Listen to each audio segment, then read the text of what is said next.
Hello bachon, let's read this question, and the question says that triangle ABC is a right triangle right angled at A and AD perpendicular BC. Then BD by DC is equal to, now let's see the options. Option A, AB by AC whole square. Option B, AB by AC. Option C, AB by AD whole square. And option D, AB by AD. तो आइए बच्चों यहाँ पर इस question को अब हम solve कर लेते हैं। इस क्वेश्चन में हमसे कहा गया है कि ट्राइंगल एबीसी जो है हमारे पास, ये एक राइट ट्रायंगल है जो कि राइट एंगल्ड है ए पर, और एडी यहाँ परपेंडिकुलर है बीसी के। तो हमें बताना है कि बीडी बाई डीसी क्या होगा। इस क्वेश्चन में बच्चों हम की कॉन्सेप्ट यूज करेंगे।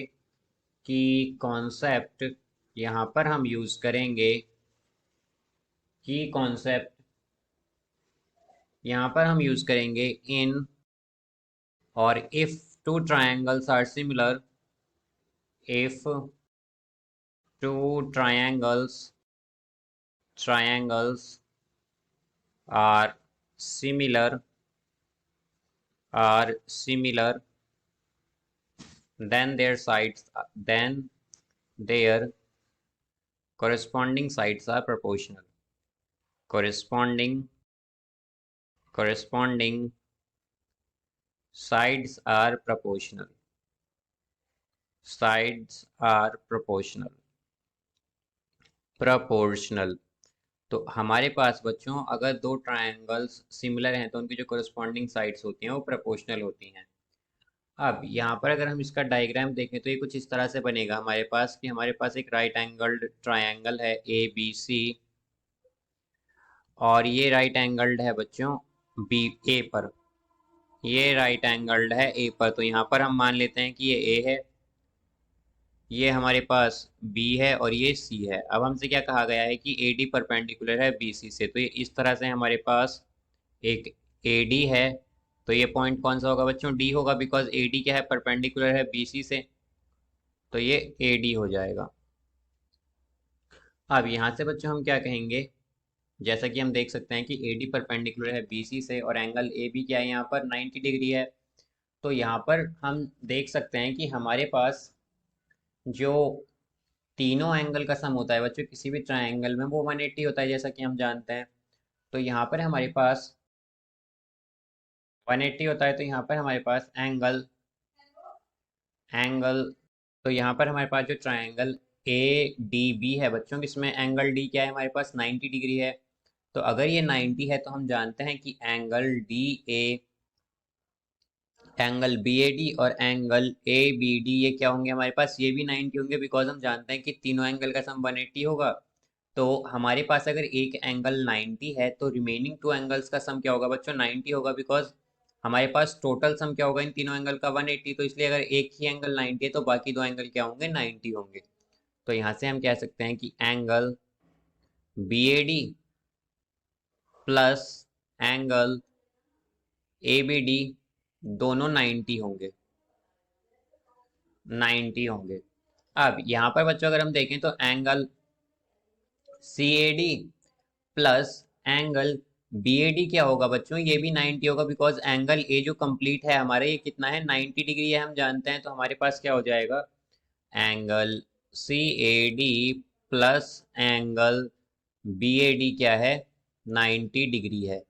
अब यहाँ से बच्चों अगर हम कंपेयर कर लें इन दोनों इक्वेशन को, बिकॉज अगर हम इसे इक्वेशन फर्स्ट माने इसे सेकंड माने, तो यहाँ पर हम क्या कह सकते हैं इन दोनों को कंपेयर करके? From one and two, from one and two, one and two से हम क्या कहेंगे बच्चों यहाँ पर? From one and two, from one and two. तो वन एंड टू से हम क्या कहेंगे बच्चों यहाँ पर? कि यहाँ पर अगर हम देखें तो angle B A D plus angle A B D equal होगा angle C A D plus angle B A D के। तो यहाँ पर बच्चों एंगल बी ए डी से angle B A D cancel होगा, तो हमारे पास आ जाएगा angle A B D is equal to angle C A D. ये इस तरह से आ जाएगा बच्चों हमारे पास। तो अगर अब हम यहाँ पर देखें बच्चों, अगर हम यहाँ पर अब ट्रायंगल लें, ट्रायंगल ए डी बी, अगर हम ए डी बी लें और ट्रायंगल एडीसी लें, एडीसी लें, अगर हम ये दो ट्रायंगल लें बच्चों हमारे पास, तो हमारे पास क्या आएगा, एंगल एडीबी आएगा, इक्वल होगा ये एंगल एडीसी के, एडीसी के, ये क्या होंगे 90 डिग्री ईच होंगे, 90 डिग्री ईच। तो यहाँ पर अब हमारे पास क्या आएगा बच्चों, अब अगर हम देखें तो हमारे पास एंगल ए बी डी हमने क्या कैलकुलेट किया था कि वो इक्वल है एंगल सी ए डी के। तो हम कह सकते हैं कि angle A B D is equal to angle C A D, ये हमारे पास आ जाएगा बिकॉज ये हमने यहाँ पर बच्चों कैलकुलेट किया था कि angle A B D equal है एंगल सी ए डी के।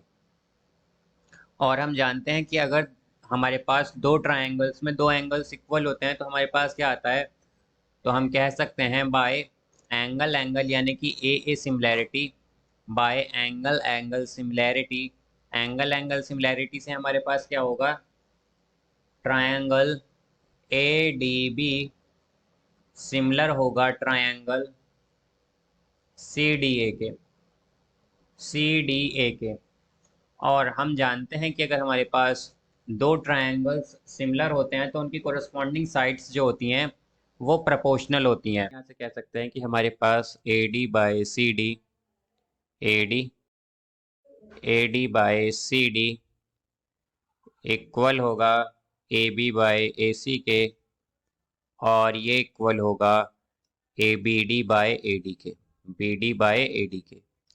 तो यहाँ से क्या आ जाएगा हमारे पास बच्चों, अगर हम देखें तो यहाँ से हमारे पास ये आएगा A D by C D, A D, A D by C D. यहाँ पर अगर हम देखें तो A D by C D हमारे पास क्या होगा बच्चों, ये इक्वल होगा B D by C D के, बिकॉज हम ए डी के। तो यहाँ पर बच्चों अगर हम देखें तो हमारे पास क्या आ गया है, ये हमने फर्स्ट और थर्ड को कंपेयर किया है तो हमारे पास आया है A D by C D is equal to B D by A D.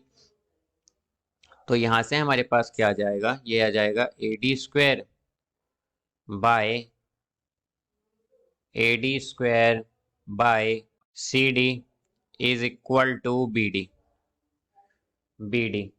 तो यहाँ से बच्चों ये बी डी आ गया है हमारा। अब इन दोनों ही इक्वेशन को अगर मतलब इन दोनों साइड अगर हम बच्चों यहाँ पर सी डी से डिवाइड करें तो हमारे पास क्या आएगा, ये आ जाएगा B D by C D is equal to A D square by C D square. तो इसे हम लिख सकते हैं इस तरह से कि A D by C D whole square. तो क्या हो जाएगा बच्चों, अब हम जानते हैं कि हमारे पास A D by C D जो है, A D by C D जो है बच्चों यहाँ पर वो इक्वल होगा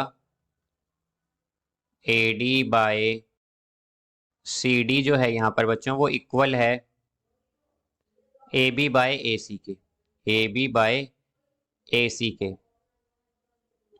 बिकॉज अगर हम देखें यहाँ पर तो हमारे पास जो आया था बच्चों A D by C D is equal to A B by A C, तो यहाँ से अगर हम फर्स्ट टू को कंपेयर करें तो हमारे पास क्या जाएगा, A D by C D is equal to A B by A C. तो यहाँ पर हम A D by C D की जगह बच्चों यूज़ कर लेंगे ए बी बाई ए सी।